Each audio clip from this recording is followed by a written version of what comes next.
Chenab rail bridge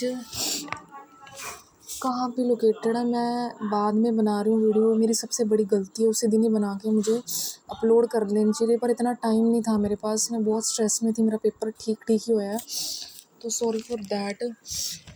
तो देखिए, Chenab rail bridge कहते हैं, एक स्टील आर्च ब्रिज है, जो कि उधमपुर श्रीनगर में उधमपुर है, वहाँ पे एक बारामूला रेलवे है, जो कि बक्कल एंड कौरी नाम के एक डिस्ट्रिक्ट में, बेसिकली जम्मू एंड कश्मीर में ना एक डिस्ट्रिक्ट है, रीज़ी, बक्कल एंड कौरी, ठीक है।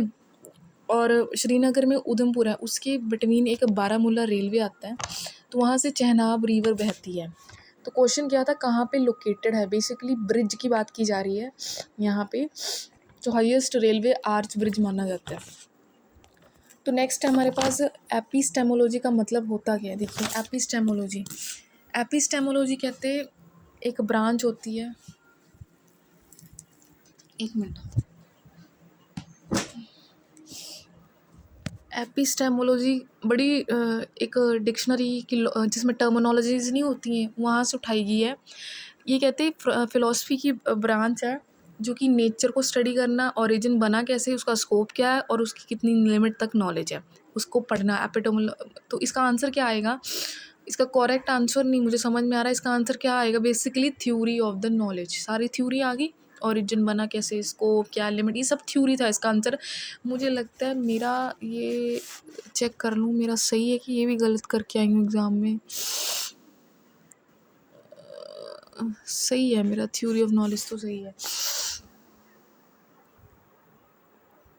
नेक्स्ट है किंडरगार्टन। तो जैसे पता है, जो छोटे छोटे बच्चे जाते हैं, दैट इज सिस्टम ले एम्फेसिस किस पे है, ये जो किंडरगार्टन सिस्टम है, ये ना फ्रॉबल थ्योरी से बना है, ठीक है, जिसमें हम बच्चों के उसको माइंड को समझते हैं, एक तरह से छोटे बच्चों को समझना। और इसमें क्या होता है कि it is child centred and build on child impulses and developmental stages, not rote memorisation. Basically बच्चों पे ध्यान देना, उनके उनके इम्पल्सिस मतलब उन पे पूरा ध्यान देना, उनकी डेवलपमेंट, उनकी प्रोग्रेस पे, ना कि रोट मेमोराइजेशन। रोट का मतलब होता है रट्टा नहीं मरवाना, माइंड से फोकसली वो करना। नेक्स्ट है physical training of the sense organs. इसका करेक्ट आंसर क्या है, बेसिकली हमें ये पता होना चाहिए, इसका करेक्ट आंसर सभी ही है। मैंने ना सिर्फ अंडरस्टैंड द साइकोलॉजी, ये वाला गलत हो गया मेरा पेपर में।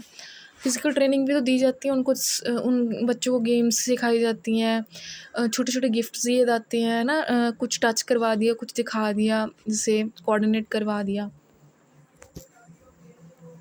उसके बाद आ रही है observation of the natural events. Observation of natural events की बात मैं करूँ, नेचुरल इवेंट्स जैसे कि प्लांट्स को उनको टच करवाना, वॉक करवाना, connection with the environment, play in the garden, बच्चों को खिलवाते नहीं, बच्चों को लेके जाते, छोटे छोटे बच्चों को भी कई बार लेके जाने लग गया अब आजकल के टाइम में। फिर आता है skill of the reading and the writing, skill of ये भी सिखाया जाता है। सारे आंसर बिल्कुल सही हैं। इसकी एक ट्रिक होती है याद करने की, CSNL, ठीक है। उसके बाद मैं बात करूँ, who first introduce the free and the compulsory primary education in the India, जिन्होंने फ्री और कंपल्सरी प्राइमरी एजुकेशन दी है, हायर एजुकेशन नहीं दी, कॉलेज की नहीं दी, क्योंकि फिर वो फ़र्क है ना उस चीज़ को लेके। ये हमारे गोपाल कृष्ण गोखले जी हैं। इसका आंसर क्या है, गोपाल कृष्ण गोखले, जिन्होंने 1910 के अंदर इम्पेरियल लेजिस्लेटिव काउंसिल को ज्वाइन किया था, जिसमें गोखले सर जो थे, उन्होंने फर्स्ट रिजोल्यूशन किया था free and the compulsory primary education, बच्चों को फ्री पढ़ाना, जो छोटे बच्चे हैं। गोपाल कृष्ण गोखले जी 6 से 10 साल के बच्चे थे। This was later formalise as a private bill in the 19, और प्राइवेट बिल उस पर पास किया गया। कुछ कुछ पॉइंट ये याद रखने के लिए कि किन्होंने किया था, क्योंकि वो लेजिस्लेटिव काउंसिल के इम्पेरियल थे, मेंबर थे। उन्होंने सबसे पहले ये प्रथा चलाई थी फ्री एंड कंपल्सरी एजुकेशन की 6 से 10 साल तक के बच्चों के लिए। गांधी जी नहीं थे। और 1968 में अगर मैं बात करूं, एक स्टेट ड्यूटी की तरह काम किया जा रहा था, कंपल्सरी एजुकेशन पुश करना, that the concept had already been introduce and advocate earlier by Gokhale sir. उन्होंने वो कर लिया था, फर्स्ट फॉर्मल प्रपोजल इन्होंने रखा था।